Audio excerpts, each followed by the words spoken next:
그렇다면 소장님, 이번 2019년에 야당과의 이 관계 설정을 청와대가 어떤 뭐 협치 이런 개념보다는 서로의 강대강 구조 속에서라도 어떤 입장이나 이런 것들을 좀 지속 관철해내는 그런 좀 강력한 정치 어떤 드라이브를 좀 거는 그런 정책을 펼칠 가능성이 좀 많겠네요.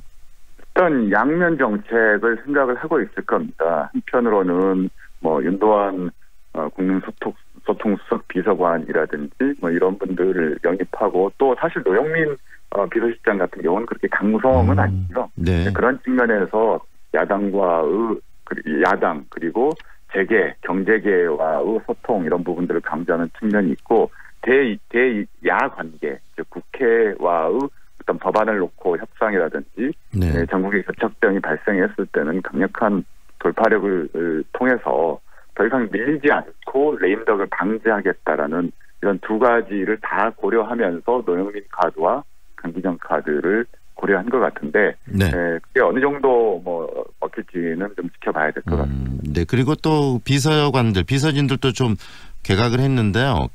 바꿨는데 이 비서진들 중에서는 뭐 정치인들은 그렇게 많이 없는 것 같고요. 뭐 그 비서진들에 대한 어떤 교체 그 부분은 어떻게 보십니까? 우선 국민소통수석 비서관으로 윤도한 전 MBC 논설위원이 왔는데요. 사실은 이제 친문 2명이 임명이 되면서 균형 차원에서 전문가 출신으로 비서관으로 임명된 케이스라고 할 수 있을 것 같은데요.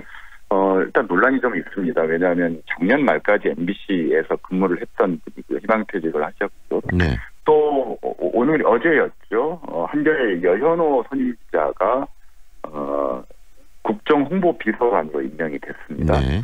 바로 직전까지 한겨레 신문사 현직 기자로 근무하던 분이 비서관으로 갔다라는 거죠. 물론 MBC 노조와 한겨레 신문 노조에서 이 두 분의 행보에 대해서 권력기관을 직행한 거에 대해서 비판 성명서를 내긴 했습니다만 국민들의 시선이 따가울 수밖에 없는 거고 바꿔 이야기하면 그동안 현 문재인 정부를 가장 뒷받침했던 언론사 출신의 어떤 비서관들을 통해서 흔들림 없이 이 정책 기조와 어떤 국정 운영의 방향을 유지하고 홍보를 강화하겠다라는 대통령의 강력한 의지 표현이라고 읽어야 될 것 같습니다. 네, 그러면은 임종석 체제로 유지됐던 1기와 이 노영민 체제로 지금 이제 흘러가는 2기의 가장 큰 차이점이라면 어떤 게 있을까요?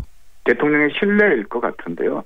임종석 실장은 물론 작년 대선을 문재인 당시 후보와 같이 치르긴 했습니다만 원래 문재인의 사람은 아니었습니다. 박원순의 사람이었고요. 네.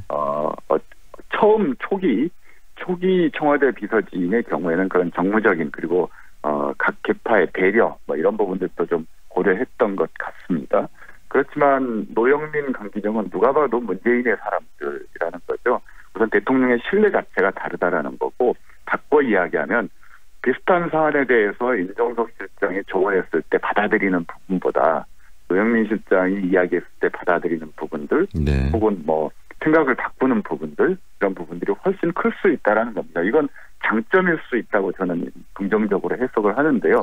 여러 경제계라든지 특히 또 야당 시민사회 여론들이 청와대에 전달됐을 때 그것을 받아들이는 폭이 커진다라는 것은 대통령이 저는 긍정적으로 볼 수 있는 측면이긴 합니다. 다만 우려되는 것도 있고요.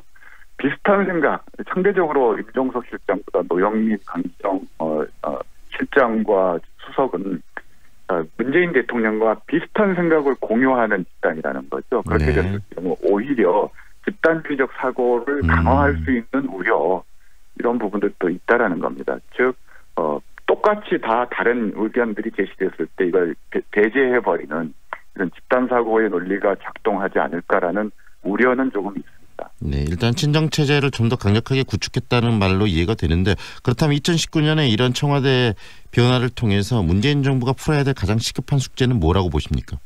저는 경제 문제라고 생각을 하는데요. 개인적으로 그제 충정로와 금남로를 저녁에 방문할 기회가 있었는데요. 대부분의 카페와 상가들이 10시 이전에 문을 닫는 걸 봤습니다. 시내 중심가인데도 그런 상황인데요. 저는 깜짝 놀랐는데 그만큼 현재 체감 경기와 자영업자들의 상태가 심각하다라는 것을 직접 눈으로 확인할 수 있었는데요. 결국 신임 노영민 실장과 청와대 참모들 개편을 통해서 풀어나가야 될 가장 큰 문제는 이 체감 경기가 극도로 악화되고 있는 부분들, 특히 최저임금 실시 이후 나타나고 있는 자영업의 위기라는 부분들, 그리고 서비스업의 위기로도 사실은 이 자영업의 위기는 전화될 수 있다는 거죠. 단순히 제조업뿐만이 아니라 경제 전반의 이런 위기들을 풀어나가는 해법들을 하나하나씩 찾아 나가야 되는데, 그러기 위해서는 정책 노선의 일정한 수정이 요구되는 부분들이 있는데 이런 네. 부분들을 어떻게 현명하게 풀어나갈 수 있을지가 좀 관심을 갖는 부분입니다. 네, 오늘 여기까지 듣겠습니다. 고맙습니다. 네, 감사합니다. 지금까지 킹핀 정책연구소 오승용 소장과 함께했습니다.